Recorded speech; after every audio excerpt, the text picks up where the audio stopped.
A very good evening and a warm welcome to our second edition of UBC News Tonight. I'm Lauryn Masika Kazimoto. We start off with our first story this evening. Christians across the globe on Friday marked the Way of the Cross, commemorating the crucifixion of Jesus by the then Roman governor Pontius Pilate in Jerusalem. Now, the Bishop of Namirembe Diocese, Moses Banja, condemned acts of war and urged Christians to pray for those affected in countries such as Iran, Sudan, and South Sudan. By 9 a.m. on Good Friday, a congregation led by Bishop Moses Banja gathered at Namirembe Cathedral in Kampala to take part in the public Way of the Cross. The 3-kilometer procession passed through Balintuma to Mengo Natete Road, with 3 stops along the way to pray for the needy. Pilgrims prayed at Kampala School for the physically handicapped, Mengo Hospital and Sanyu Babies Home, carrying a message of hope, sacrifice and justice. We pray that God uses the leaders who were elected to work for total peace and tranquility in our nation. Let us work for unity and avoid divisions among ourselves and anything that separates us and deter developmental progress in our country. Reflections on the resurrection of Jesus Christ and the triumph of everlasting life over death. Bishop Banja condemned acts of war and called on Christians to remember those suffering in the conflict zones like in Iran, Sudan, and South Sudan. Today, as we celebrate the risen Christ, let us be mindful of our brothers and sisters in the war-torn areas of the Middle East.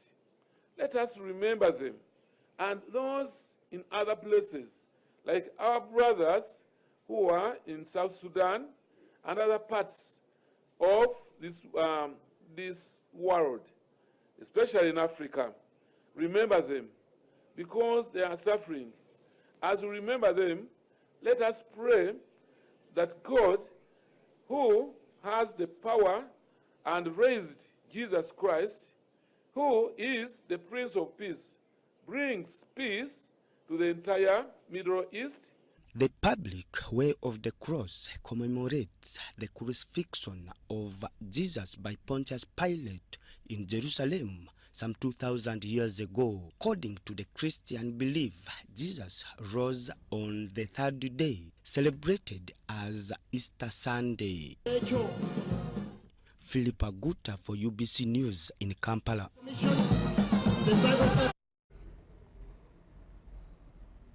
Hundreds of Christians in the Kampala Archdiocese, led by the Archbishop of Kampala, Right Reverend Paul Samugere, marked this year's Way of the Cross with calls for forgiveness and the promotion of peace and reconciliation. Christians from across the diocese, led by Archbishop Paul Samugere, first gathered at Rubaga Cathedral in Kampala to begin this year's ecumenical Way of the Cross.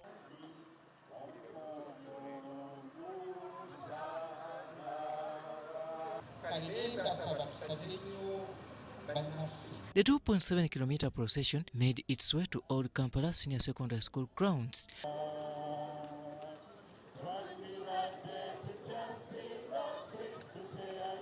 Along the route, participants made several stopovers to reflect on the journey, each marked by moments of prayer.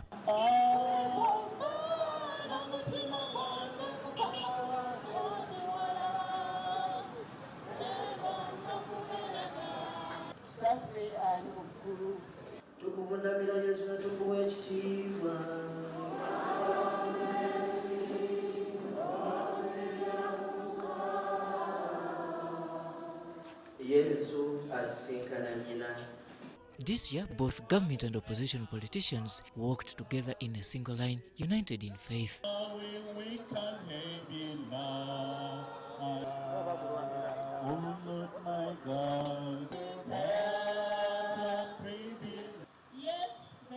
For the general public, the 2026 Ecumenical Way of the Cross was an event not to be missed as people of all ages maneuvered through the city center in a shared expression of devotion.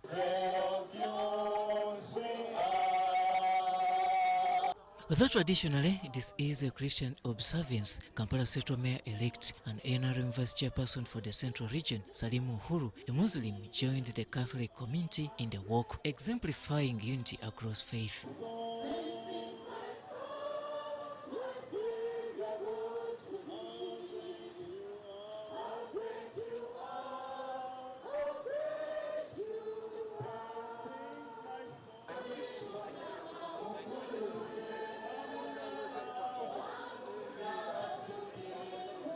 The 2026 Way of the Cross in the Kampala metropolitan area highlighted the importance of commemorating the life and teachings of Jesus Christ while promoting peace, love and self-sacrifice.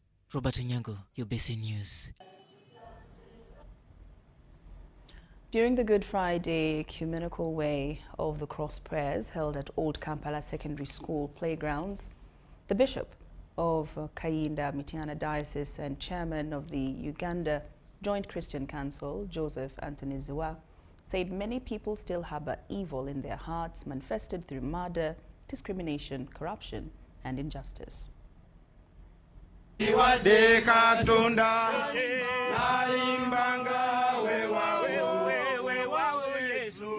The prayers marked part of Holy Week, which began with Palm Sunday. Key events leading to Easter include Holy Thursday, commemorating the Last Supper, where Jesus washed his disciples' feet, and Good Friday, when he was crucified. On this day, Christians from different denominations carry crosses, walking in prayer and repentance.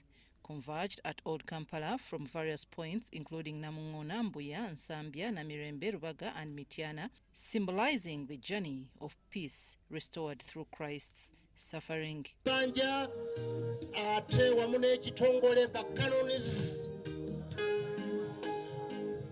Chaplain Dean Warutiko. In his sermon, Bishop Ziwa of Chinda Mityana Diocese emphasized that the Lenten season should nurture peace among believers.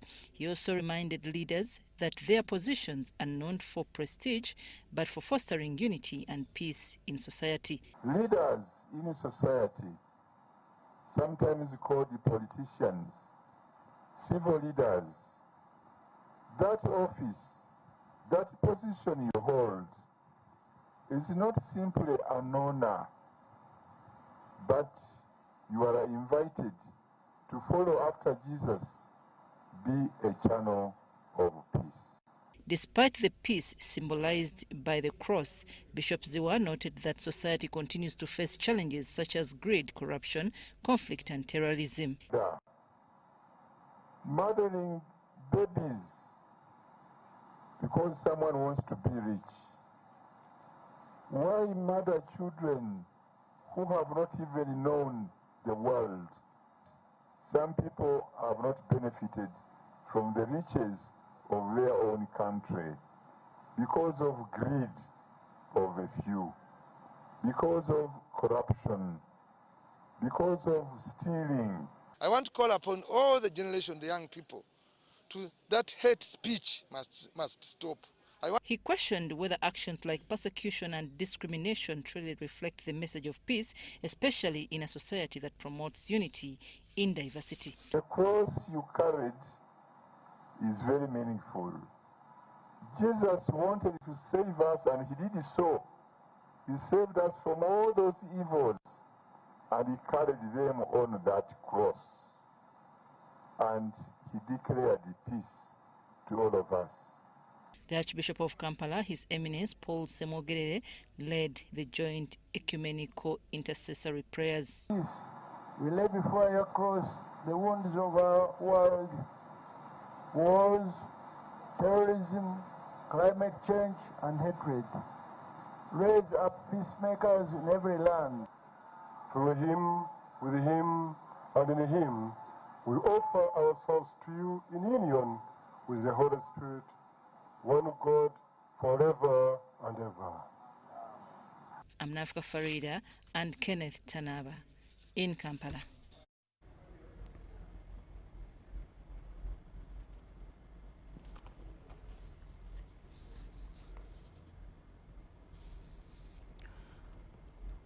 The government has ordered the immediate closure of Gaba Early Childhood Development Center and Maranatha Nursery, Primary and High Schools. Now, the directive has been issued by the State Minister for Higher Education, Honorable Dr. John Chrysostom Muyingo, who visited the crime scene to familiarize himself with what transpired. We have more. Police in the Kampala metropolitan area have intensified the strategic deployments ahead of the Easter season celebrations, with the emphasis on public safety.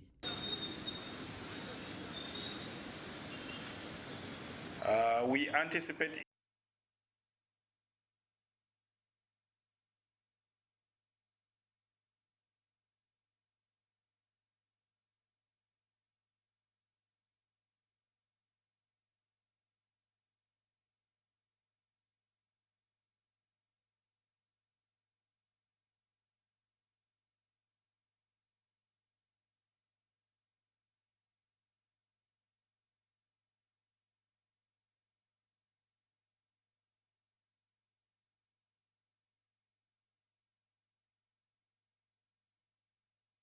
Yes, what now about they try to... I saw somewhere somebody talking about border. Border. Those come later on after this person has been apprehended. This facility began as a facility for taking care of malnourished children, and in the community it is known as meals. So some of those children were always here. The existing guidelines are good enough, and I'm asking all education institution managers and leaders of education institutions to make sure that we enforce all these guidelines to the letter and ensure that our children are safe. Government has ordered the closure of Maranatha Nursery, Primary and High Schools with immediate effect, including this daycare center, until further notice. In line with the guidance from security agencies and matching the education office, this is what we have agreed.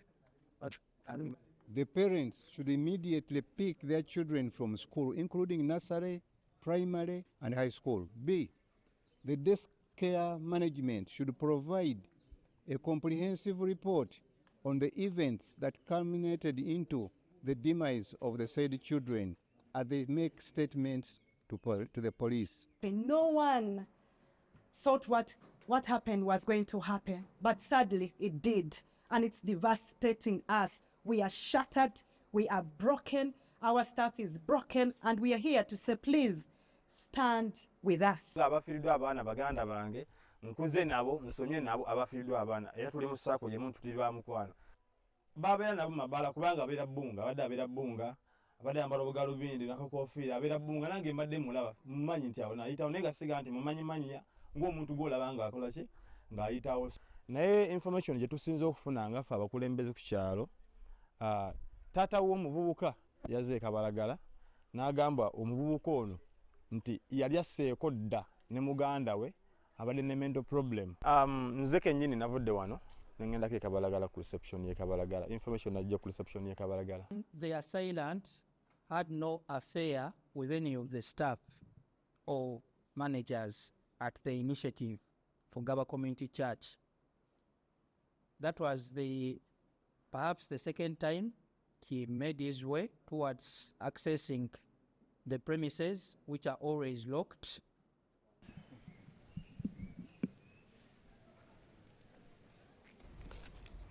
The Network for Early Childhood Development Actors is calling on government to implement policies that govern early childhood development institutions in order to avoid such tragedies such as the murder of 4 children that occurred yesterday, 2nd of April 2026 in Gaba.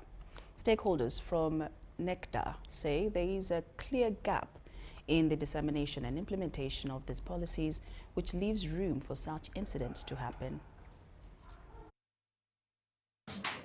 We want to challenge these ministries to undertake a nationwide audit of the centers that exist. What do we have as a country? We are talking about ECD centers, home-based centers, you know, there's different packages offered in the different settings within which ECD presents itself. But can we do an audit of all these facilities to to establish where we are at, and then determine how much further, what capacity gaps exist, and then be able to support these centers to move towards the ideal. The fact is, many children in Uganda are learning under unsafe environments. And also, the incident that happened in Gaba is not the first. We've had so many children who have either gotten, who have lost their lives or who have been hurt in different school environments. So that's why, as NECTA, we are calling upon government to help us and officially launch the policy, security, in that every school is held accountable. If you're running an ECD center, you know that ABCD must be available. If you see something, report it. If you see something that may put the safety of children at risk, report it. When you are choosing a school for your child, be aware of the safety measures and standards, basic safety measures and standards that government is going to put up now that we are calling upon government to urgently launch the early childhood care and education policy. Can you know what these safety measures and standards are? Can we know that teachers are supposed to... Uganda's Ministry of Health Permanent Secretary Dr. Diana Twine has called for partnership and research for global health to improve reciprocally across the world. She spoke as a part of a panel at the UK Global Health Summit, at which Moses Mulimira summarized the event hosted at the Royal College of Physicians in London. These are your terms, and in mutual respect, it works very well. So partnerships are great, and we still need each other. UK, we continue to work with you because you have your particular strength traditionally in medicines, but also on our side, we have rich in infections. Please come, we do a lot of research and develop, for example, vaccines, because we have so many doodles in Africa.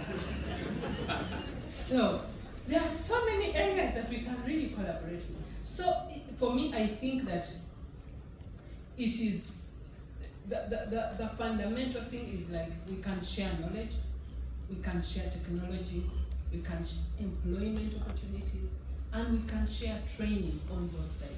Partnerships are a great way to go. Thank you. I think global health has struggled with the recent cuts in overseas development aid. A lot of challenges currently for frontline health workers, especially the diasporas. And also, it's a time for us to think about new models of working. So for me, this is the best time to discuss what exactly the future is, which is now.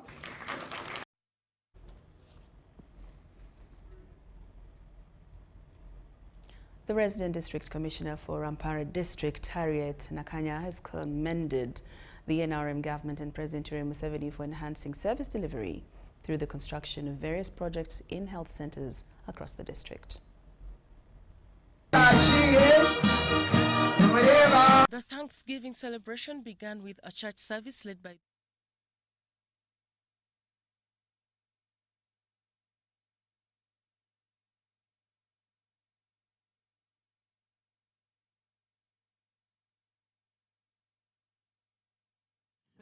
Crater lakes.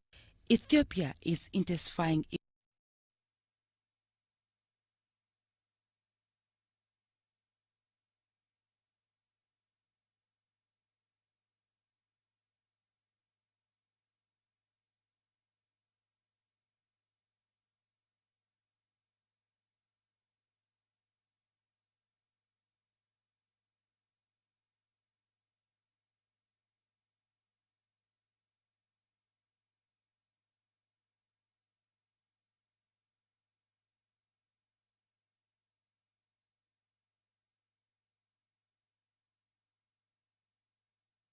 the Uganda People's Defense Forces UPDF Engineers Brigade today commissioned a 3-in-1 staff housing block at Bugamba Health Center 4, launched the construction of a retaining wall at Chibale Health Center 3, commissioned a placenta pit at Indeija Health Center, and handed over a toilet facility at Kachigani Health Center 2.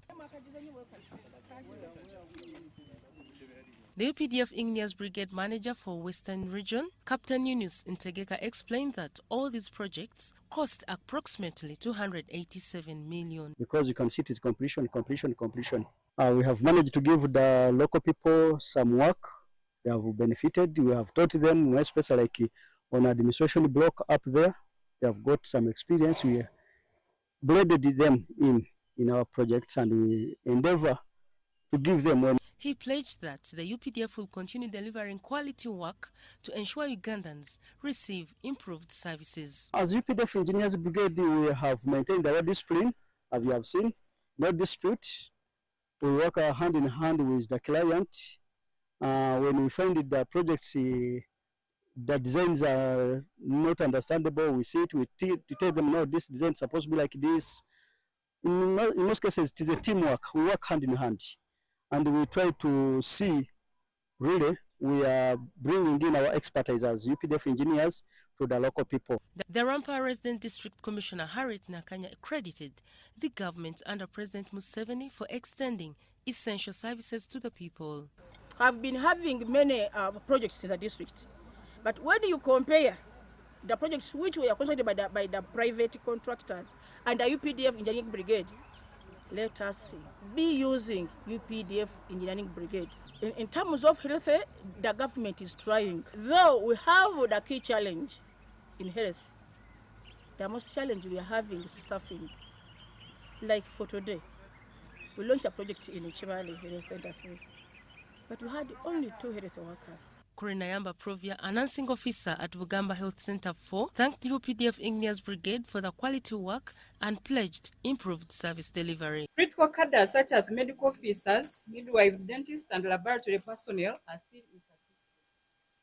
And this affects our ability to fully meet the growing health needs of our population, majorly for Rampara district. Rampara leaders and residents have also appreciated government for prioritizing their well-being through improved healthcare services. So we are happy for having this facility in place, and today we are commissioning it, and it will help our people and the community at large, especially the health workers at Kachigan Health Center. The Igneous Brigade was assigned the responsibility of constructing government projects on 1st July 2021, initially focusing on the ministries of health and education, and has since expanded its operations to over 18 ministries, departments and agencies.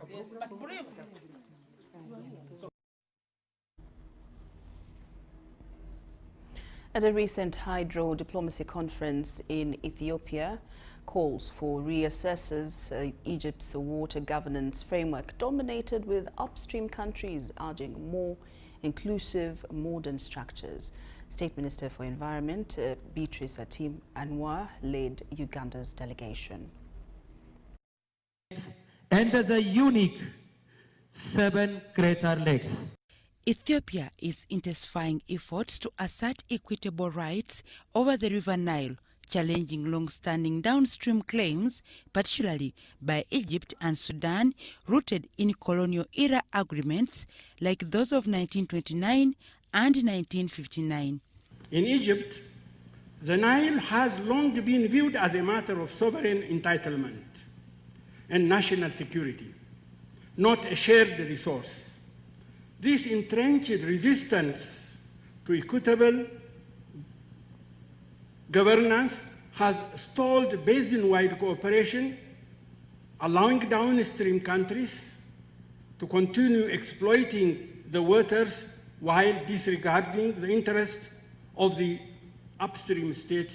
This work highlights from Bishoftu Conference, which convened policymakers, water experts and diplomats from select Nile Basin countries. The meeting comes amid rising regional tensions and renewed debate over managing shared water resources, especially with major projects like the Grand Ethiopian Renaissance Dam. Ethiopia used the platform to rally upstream states, including Uganda, Tanzania, South Sudan, and Burundi, to take a more active role in shaping Nile governance and protecting shared resources. The outdated legal regimes of the past are being replaced by a new framework grounded and equity and shared benefits. Delegates stressed the need for a unified upstream stance to strengthen bargaining power in future talks. Keynote speaker Ibrahim Idris, an academic and former Ethiopian ambassador to Egypt, called for a shift in hydrodiplomacy. Every state in the basin should exercise its right to use the water resources so that there is genuine cooperation within the basin. The river sustainability hinges on this cooperation. Indeed, I think we cannot continue living as if we live in the 19th century. A lot of developments or changes have happened within the catchment upstream. And those colonial agreements cannot be binding, or we cannot stick to those as the ones to guide our utilization of water resources. He argued Egypt's current policy reflects outdated notions of absolute historical rights rather than equitable and reasonable use under international water law. Speakers pointed to the Cooperation Framework Agreement, CFA, as a viable alternative to legacy treaties, advocating its adoption as a fair legal basis for 21st century Nile water sharing. They said the CFA promotes inclusivity, transparency, and mutual benefit among riparian states. River sustainability hinges on this cooperation, on this type of cooperation. And Egypt's right to the use of the Nile water will be secured through active support for a collaborative, forward-looking Nile Basin framework aligned with the CFA. State Minister Beatrice Atim Anwar reiterated the need for diplomacy over confrontation, urging sustained dialogue and warning against unilateral actions that could escalate tensions. As we are establishing the commission, we are not going to turn a blind eye from others who have not yet gone on top. And therefore, the negotiation we are talking about, we are privileged to have gone through the special committee. Just even listening is good. So that line must also be accommodated. When you close up, they will climb up and destroy the source so that all of us lose. So this might look a slow process, but colleagues, friends, or brothers, let's have this in mind. If we want to enjoy this water of ours, patience pays. Allow us to take the two channels. The commission should come in place, and we quickly do it. She reaffirmed Uganda's commitment to balancing national development and regional obligations. Her position was echoed by South Sudan's Water Resources Minister, James Mawich Makwach, who said cooperation remains the only viable path for managing shared resources, warning conflict could undermine regional stability and growth. We are also extending our hand to our brothers and sisters who did not yet ratify to come in, also on time, so that together we move in a right direction together. Of the 11 Nile Basin countries, Burundi, DR Congo, Egypt, Ethiopia, Kenya, Rwanda, South Sudan, Sudan, Tanzania, and Uganda, Egypt and Sudan remain reluctant to ratify the CFA, a step many upstream states say is key in replacing outdated treaties and ensuring equitable access. Uganda is our interim chair to handle how we can move. We have some discussions where our tags are working together, which is to mean we have to operationalize it. And as Secretariat, I think we continue to facilitate the engagements between ratified countries and non ratified countries, so that, as they said, the door are still opened for the other countries, like not ratified countries, to come in. Notably, Egypt and Sudan did not attend the Bishoftu conference, underscoring persistent divisions and the challenge of reaching basin-wide consensus. Observers say their absence highlights a deepening diplomatic rift over control and use of Nile waters. Dorcas Kimono, UBC News. When you don't use Momo, you are forced to quarrel. Mama,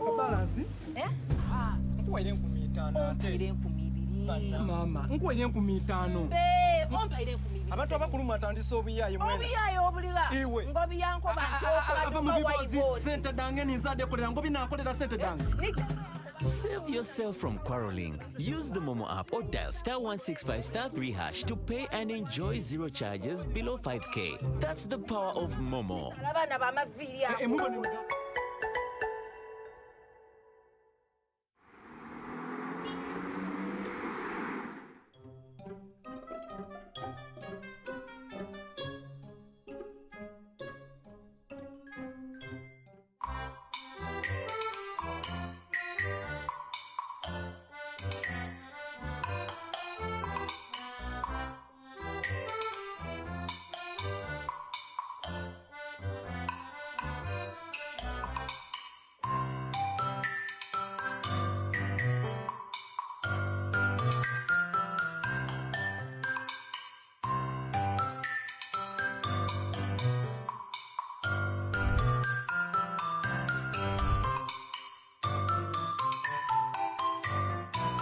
When you don't use Momo, you get insulted by strangers.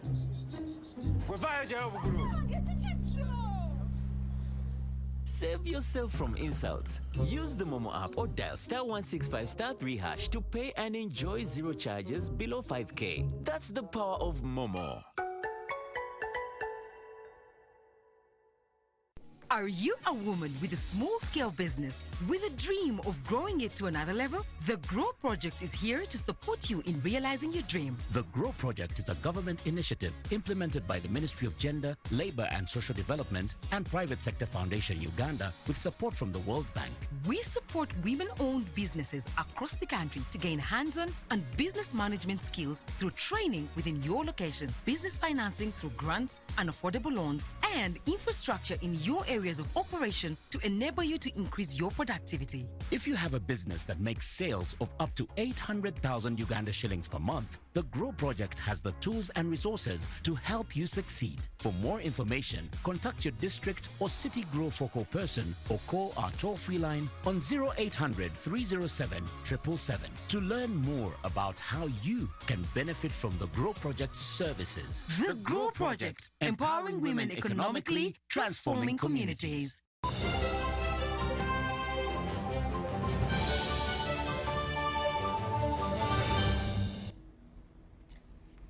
Welcome back from that break. Now, low passenger turnout has been recorded at various taxi parks and bus terminals ahead of the Easter holidays, despite transport fares remaining largely unchanged. Take a look. It's not any different from other tax parks that we have really traversed. Now, if my camera person can give you a clue of what I am talking about, like Busia stage, Kaolo stage are some of the stages that have really registered a lot turn-up of passengers traveling for Easter holidays. Now, Abbas Mutebi, who is the secretary for the Old Tax Park Management Committee, says that despite the low turn-up of passengers, tax fares will slightly go high, as he explains. In such seasons, we expect transport fares to slightly increase. However, not that much due to fuel prices that are rising every day. A similar trend is observed in Chisenyi bus terminal, where drivers are taking long to fill up their vehicles. Yes, as you are seeing the bus park, we have no passengers. We are hoping maybe we shall get them today, evening hours or tomorrow. lwansonga banga bbiri batusindikidde abaana bakome benjoyininge tulye nabo ekiro ekikulu kya Easter kulwokubiri baddeyo ate mbudde butono nnyo mu May bajjaliko abakomyewo awaka ate ku ssomero ddayo na zero balance. However, at Chisenyi bus terminal, transport fares have remained unchanged. We have not increased any price. We are still charging the normal price which we always charge.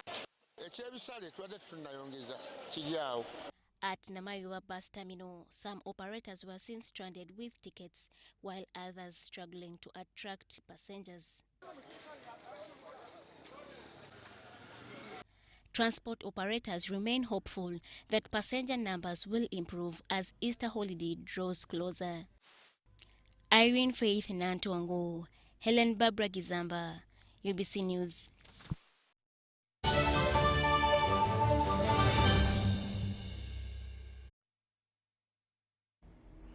And into sports, reigning champions Vipers SC has edged National Enterprises Corporation NEC FC 4-3 in post-match penalties after a scoreless 120 minutes at the MTN Philip Omondi Stadium. With this first quarter-final out of the way, Ugandans await a thriller between URAFC and KCC AFC at Ham Stadium this Saturday. The quarter-final. We are prepared very well because we know what it means for tomorrow's game. We are in the same league and we have been playing several times, so we know how they are, and even I know they know how we are. So we are trying to we correct our mistakes so that we cannot repeat them. So for playing a quarter-final, it means really a lot because if I'm not mistaken, for the past 2 seasons, we haven't gotten to this stage in this very tournament. So to us, first of all, it's a very big motivation for us. And then seeing ourselves on the quarterfinals, we really think that we need to push even higher so that we proceed to the semi-finals and then the finals. Well, it has been in this competition several times and it has won it 3 times. So we are not taking anything for granted. We are well focused and determined to go and play well to see that we go on top of the game. Like as players, we are very ready because such games are the games which weigh our technique and our efforts, and we have been trying to see that we reach at this level, and God has been able to help us.